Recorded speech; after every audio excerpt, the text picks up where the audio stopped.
Cuando las personas perciben su trabajo como un yugo, esto implica que les demanda mucho tiempo, les desgasta mucha energía y no les remunera lo suficiente como para que vivan en abundancia, ya sea material, económica o intelectual. En otras palabras, ese trabajo que es un yugo lo que los hace es sufrir. Y es perfecto que sufran porque la vida misma se da cuenta de que tienen un nivel de conciencia tan bajo que si les dan más tiempo disponible, si les dan más recursos a su disposición, la van a utilizar o los van a utilizar todos para dañarse a sí mismos, más no para cumplir el propósito con el cual su alma vino a este mundo. Todos tenemos un propósito que cumplir, nuestras almas ya saben cuál es la misión de vida que tenemos, la eligieron antes de que naciéramos, y para cumplir con esa misión, el sufrimiento es una herramienta que todos los seres humanos compartimos. O sea que cuando una persona sufre, en el fondo lo que está haciendo es cumplir su misión. Lógicamente, esta no es la única herramienta. Todos tenemos herramientas y hay formas de cumplir nuestra misión desde la armonía, teniendo más tiempo disponible, teniendo más recursos, más riquezas y teniendo mayor energía. O sea que tenemos dos caminos. O cumplimos nuestro propósito desde la armonía, viviendo nuestro máximo potencial, dejando de lado el yugo del trabajo, o lo vivimos desde el sufrimiento. En este episodio vamos a hablar de cómo abandonar ese sufrimiento para irnos por el camino de la armonía y cumplir con nuestro propósito desde la felicidad. Si te interesa vivir este camino para vivir tu máximo potencial y dejar de lado el sufrimiento, quédate porque vamos a ello. El dinero no es el fin. El verdadero fin es el poder. Poder sobre nosotros mismos y poder sobre esta realidad. Sin embargo, el dinero es la antesala. Es el primer escalón en el ascenso hacia el verdadero poder. Mi nombre es Jean-Pierre Bernal. Aquí documentaré mi viaje. Descubrirás las cosas que hago y aprendo para que juntos subamos ese escalón. Bienvenido a la antesala del poder.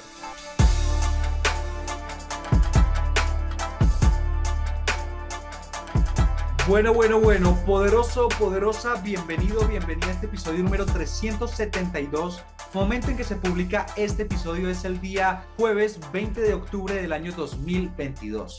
Y como lo dijimos al principio, vamos a hablar de cómo liberarnos del yugo del trabajo y vivir en nuestro máximo potencial para cumplir la misión que nos corresponde, teniendo a nuestra disposición más tiempo disponible, teniendo a nuestra disposición mayores recursos materiales, intelectuales, del tipo que sean, y teniendo a nuestra disposición mayor energía para cumplir con lo que sea que tengamos que hacer.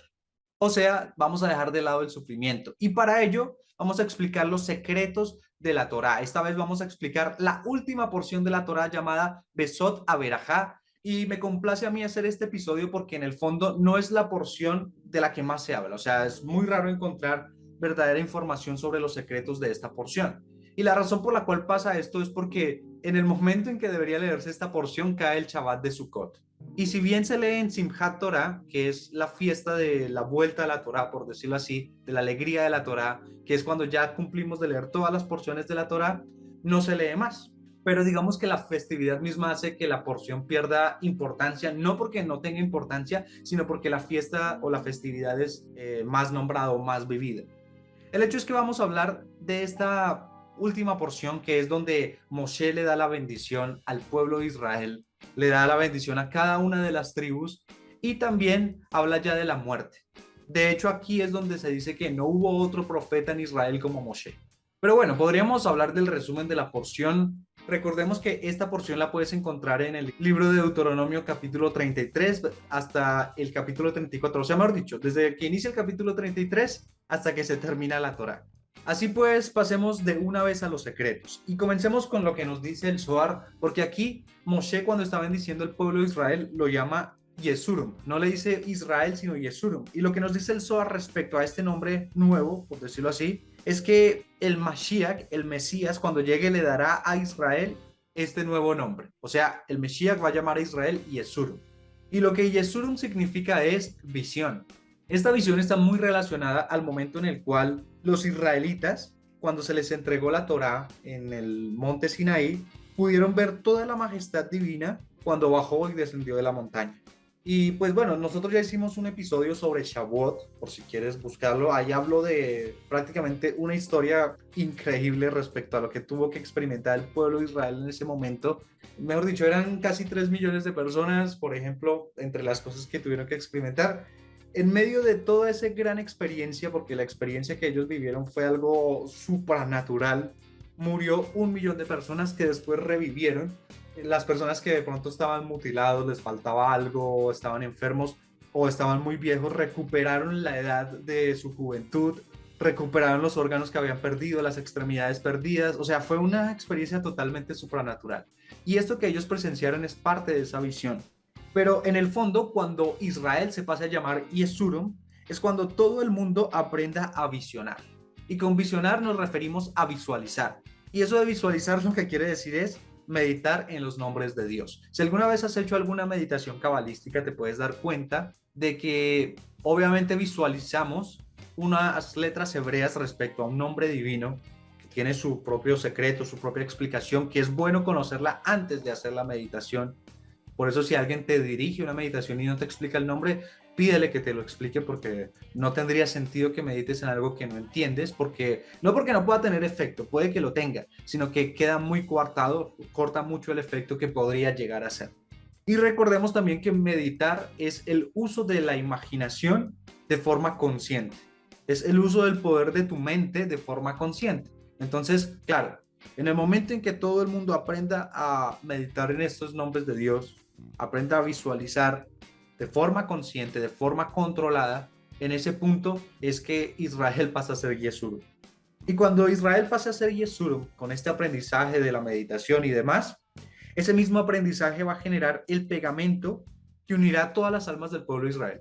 Recordemos que Israel es un tipo de alma, es un tipo de evolución de alma que busca la adhesión con el Creador. Pero no es que sean muchos Israel, es la misma alma que se dividió en varios pedacitos de alma. Y cuando pase esto, todo Israel volverá a ser uno. Como se trata de que el pueblo de Israel aprenda a meditar, y el que les va a enseñar a meditar de esta manera es el Mesías, él obviamente primero se lo va a enseñar al pueblo de Israel, que es como el pueblo que tiene la mayor evolución y los que van a aprenderlo más fácil. Pero ojo, con pueblo de Israel, y ya lo he hecho en muchos episodios esta aclaración, no sobra decirlo en esta, me refiero a las personas, no que tengan pasaporte que diga Israel, no que nacieron en una familia judía. Puede que personas que estén viviendo en Israel, que nacieron allá o que vengan de una familia judía, sean parte del pueblo de Israel, pero no significa que siempre sea así. Hay personas que de pronto ni saben qué es el pueblo de Israel, pero su alma es de Israel, porque son almas que vienen del mundo de Atzilut, del mundo de emanación y del mundo de Bria, del mundo de creación.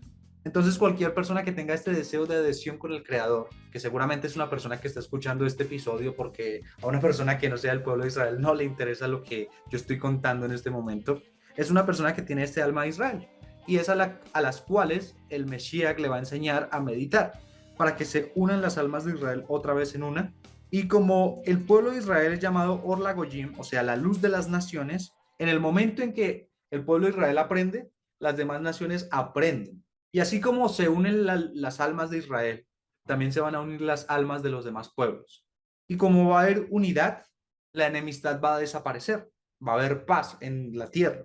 Antes de seguir, hago esta apertura para que se entienda a lo que vamos a llegar, porque estos son secretos de esta porción de la Torá, pero obviamente nos van a ayudar a darnos contexto para entender cómo hacer eso de quitarnos del yugo del trabajo y cómo hacer para vivir en nuestro máximo potencial, la promesa del episodio, solo que doy un poquito de contexto.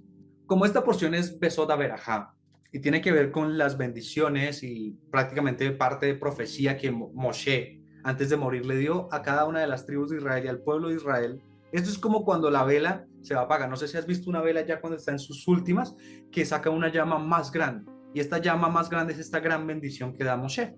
Esa bendición que da Moshe es que aquel que se dedica a los secretos del cielo, o sea, a lo que estamos hablando acá, a desvelar lo que aparece en el Zohar, la parte más profunda y esotérica de la Torá, sí, entender realmente el funcionamiento metafísico y las leyes que rigen esta creación y demás.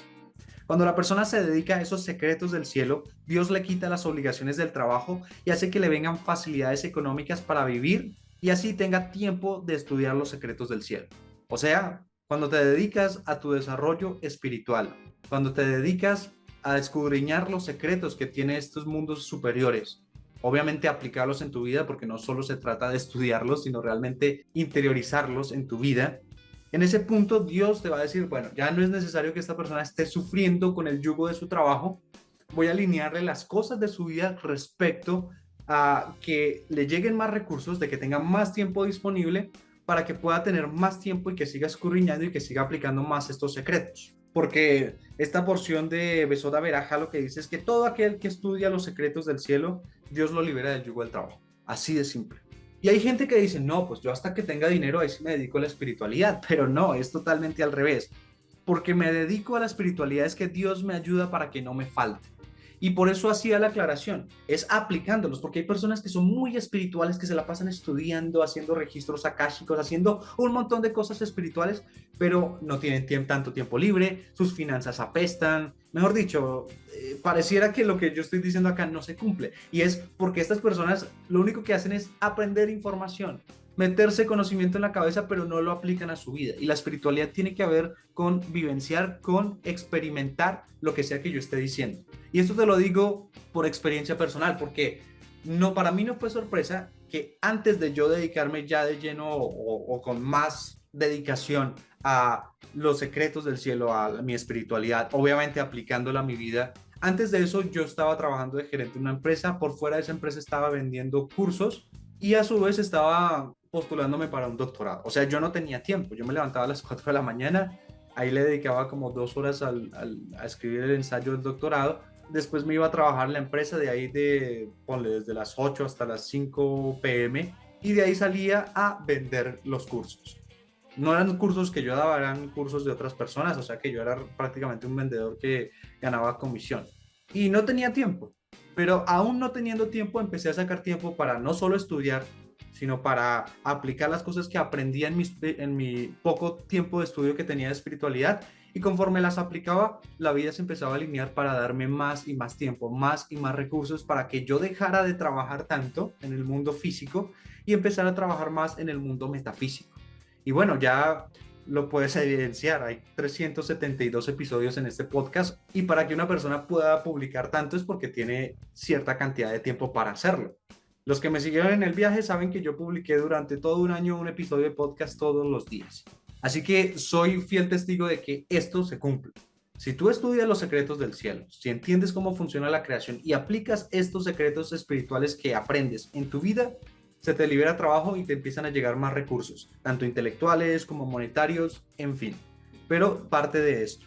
Para complementar un poco esto de liberarse del yugo del trabajo, tener más recursos a tu disposición, la porción nos habla de la bendición que le da en conjunto a Zebulún y a Isahar, dos hermanos, que ellos se asociaron. Isahar estudiaba Kabbalah, estudiaba los secretos del cielo, y Zebulún hacía los negocios, hacía los viajes comerciales. O sea, Zebulún hacía toda la parte física y toda la parte económica y con eso que generaba físicamente mantenía, por decirlo así, a Isahar para que Isahar se dedicara únicamente a estudiar los secretos del cielo. O sea que ellos al asociarse compartieron las ganancias mitad y mitad. O sea, las ganancias espirituales que Isahar lograba con su estudio, la mitad se las daba a Zebulún para que le fuera bien en sus negocios. Y Zebulún, tomando esa beneficencia divina, hacía sus negocios y la mitad de lo que generaba en sus negocios se lo daba a Isahar para que Isahar siguiera dedicándose únicamente al estudio. Esto lo que nos dice es que aquel que ayuda al que estudia la Kabbalah se enriquece. Y aquí es donde se pegan muchos maestros espirituales para decirles que les donen, que les donen y que les donen, que les den la caridad, la tzedakah. Obviamente yo no lo voy a hacer contigo. Si hay donaciones para este podcast, las recibimos totalmente agradecidos. Puedes dar tu tzedakah acá si así lo deseas. O sea, mejor dicho, el tzedakah tiene que darse o para ayudar al prójimo o para cualquier cosa que represente amor para ti. Y si tú ves que este podcast representa amor para ti, bienvenida esa donación o bienvenido a ese tzedakah. Entonces, obviamente, repito, no estoy utilizando esto para manipularte de ninguna manera, pero sí he notado que las personas que me han ayudado a mí en momentos que he necesitado y gracias a esa ayuda yo he podido seguirme dedicando a los secretos del cielo, a seguir estudiando esto y a seguirte compartiendo estas cosas, les ha empezado a ir muy bien en sus negocios.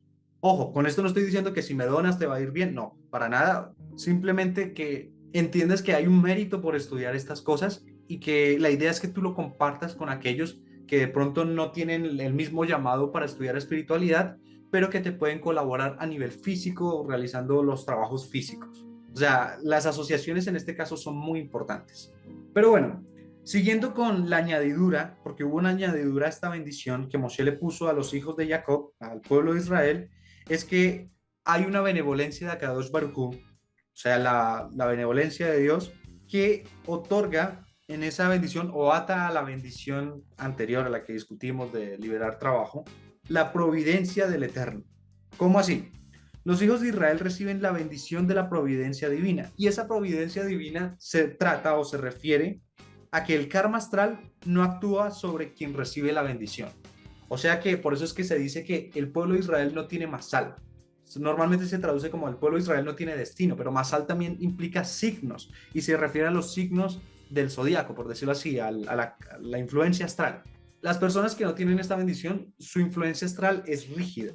O sea que si nacieron en Capricornio, tienen la luna en tal sitio y tienen la casa no sé qué, toda esa influencia astral es rígida para ellos y siempre los va a regir. Una persona del pueblo de Israel se pone por encima de la influencia astral. Es más, la próxima semana que tenemos la luna nueva de Escorpio, vamos a hacer obviamente nuestra programación del mes de Escorpio y lo que hacemos normalmente es visualización y meditación con unas letras hebreas especiales para poder programar el planeta que rige a Escorpio y programar su constelación, para que así nosotros decidamos su influencia y qué va a ser el mes para nosotros. Para las personas que no tienen esta capacidad, la influencia de Escorpio es rígida. Y esta liberación de la influencia astral viene por mérito de Yosef Atzadik. Recordemos que Yosef Atzadik, representante de la Sefirá de Yesod, de la conectividad, de la vinculación, también representa los sueños, también representa la meditación, representa la luna, representa la relación sexual, representa el respeto al Brit, o sea, la circuncisión, al pacto sagrado. Y pues por todo el trabajo de corrección que él hizo, nos libera esta, porque él hizo una gran corrección.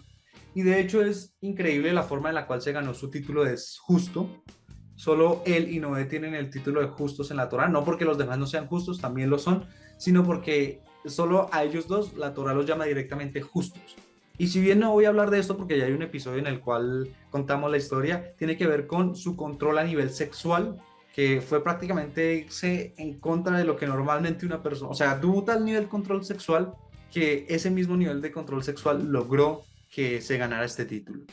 Pero ya cerrando esta parte de ponernos por encima de la influencia astral, del karma astral, se dice que el Eterno cabalga sobre los astros para socorrer a su pueblo. Recordemos que el Eterno es uno de los nombres de Dios, el que vive en todos los tiempos. Y si cabalga sobre los astros, entendiendo que cabalgar, por ejemplo, un caballo, es llevar las riendas y hacer que el caballo vaya donde yo quiera.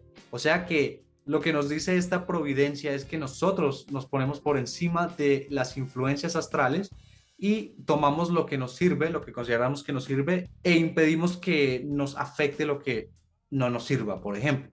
Como dijimos que Israel es la luz de los otros pueblos, la luz de las otras naciones, tiene que ponerse a la altura o tiene que ponerse a la cabeza de desvelar, estudiar, aplicar los secretos del cielo para que difunda esos secretos a las otras naciones y que así todo el mundo conozca este poder. Porque cuando las otras naciones conocen a Kadosh Baruj Hu, conocen estos secretos del cielo, ahí sí es que Dios, el Eterno, va a cabalgar sobre los astros para todo el mundo y no solo para Israel. O sea que nosotros como pueblo de Israel tenemos una misión muy grande con el mundo, una gran responsabilidad. Nosotros somos el pueblo elegido, pero no es que seamos pueblo elegido porque seamos más especiales, sino porque tenemos una mayor responsabilidad con el mundo. Y esta es parte de esa responsabilidad, que las demás naciones aprendan los secretos del cielo y que también se pueda poner por encima de esas influencias astrales, de ese karma astral, para que deje de ser rígido para ellos y también puedan estar en un nivel de conciencia más elevado. Y ya para acabar la parte de las bendiciones, digámoslo muy rápido, las bendiciones que Dios dará en el futuro a Israel cuando se llame Yesurum, o sea, cuando todo Israel medite, son la que ya dijimos: abundancia en bienes materiales. Cuando llegue la redención final, todo el mundo va a tener la materia a su disposición. Todos van a tener dinero, todos van a tener el Lamborghini, todos van a tener reconocimiento, poder. Lo único que va a separar a unas personas en su estatus, que unos sean más elevados que otros, es su nivel espiritual. ¿Por qué? Porque como ya todo el mundo va a tener toda la materia, mientras unos se quedaron deseando el dinero, otros ya estarán volando, otros ya estarán teletransportándose. Ese nivel espiritual es el que va a decir quién está más elevado que el otro. Y precisamente las personas que hoy en día son los que están enseñando o son los que están interesados en la espiritualidad, serán los maestros de ese entonces para enseñar a las personas que no son espirituales a seguir un camino espiritual. Y eso es solo la primera. La otra es que garantiza la vida en el mundo futuro, en el Olam Abba. Hay un mundo venidero que ya puede estar acá si la persona tiene el nivel de conciencia, pero va a ser un mundo de toda la providencia, toda la plenitud. Y una persona que entienda los secretos tiene el derecho de estar viviendo ese mundo. También se garantiza la resurrección de los muertos, porque hay personas que van a revivir con las lágrimas que Dios guardó en un cofre, las lágrimas de Caín, y que con esas lágrimas, por el deseo de Caín de que se reviviera su hermano Abel, porque pues él duró varios días pegado al cuerpo de su hermano Abel, llorando, pidiendo y deseando de que volviese a despertar, porque no sabía que se había muerto. En ese momento no sabían que la gente moría, creyó que estaba durmiendo y no despertaba. Entonces, ese deseo de que despertara a su hermano se vio representado en lágrimas y era prácticamente el deseo de la mitad de la humanidad, de 3.500 millones de personas, ese deseo.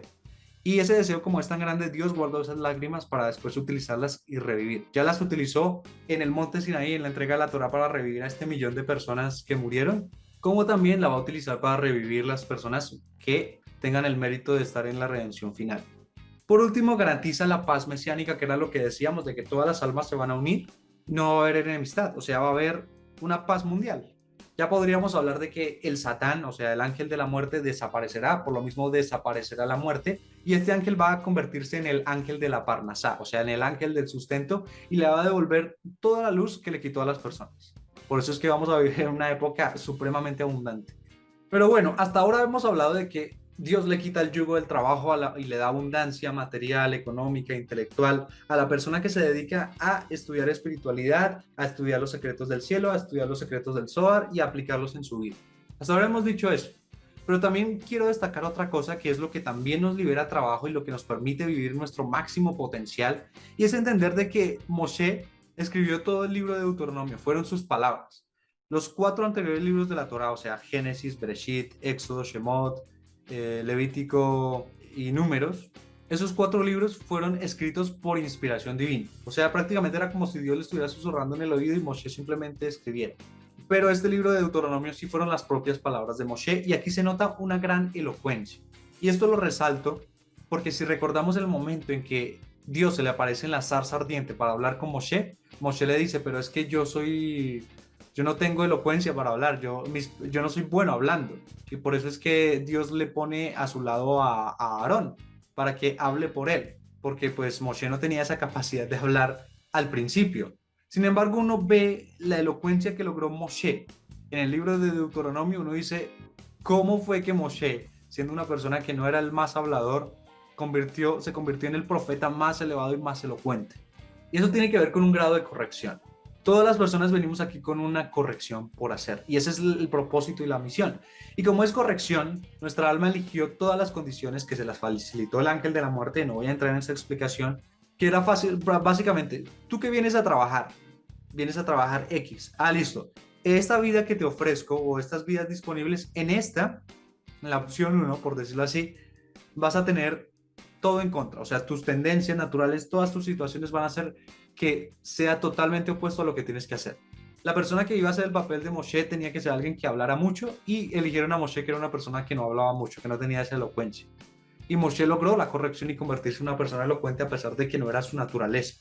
Entonces, lo que sea que tú vienes a hacer aquí es lo que más te cuesta hacer, porque si no, no habría mérito en hacer la corrección.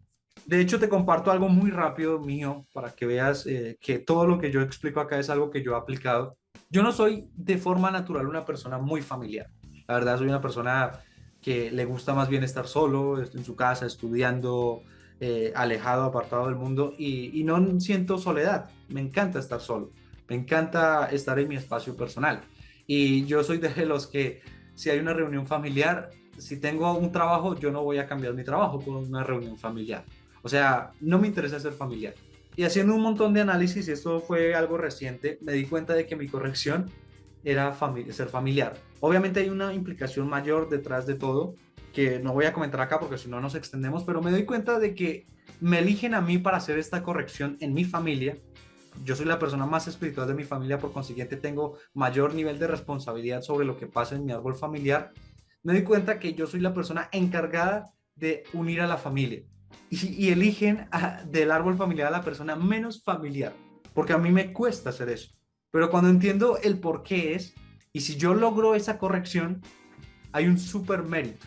Cuando tú entiendes qué es lo que más te cuesta y qué es lo que vienes a hacer, y eso solo te lo da la sabiduría y el entendimiento, o sea que si todavía no lo sabes, sigue aprendiendo, sigue aplicando los secretos, y en su momento te va a llegar la intuición, te va a llegar esa chispa, esa idea que te va a decir esto es lo que tienes que hacer y te vas a dar cuenta que es lo que más te cuesta, que es prácticamente contrario a tu naturaleza. Pero si logras la corrección, aun cuando se te sea muy difícil, el tiempo se te liberan más recursos económicos, cumples con la misión y como si fuera un videojuego que cumpliste la misión principal, se abren misiones extra, misiones bonus. Pero esas misiones bonus son muy divertidas, ya tienes todos los recursos, ya tienes toda la experiencia, no hay sufrimiento en esas misiones.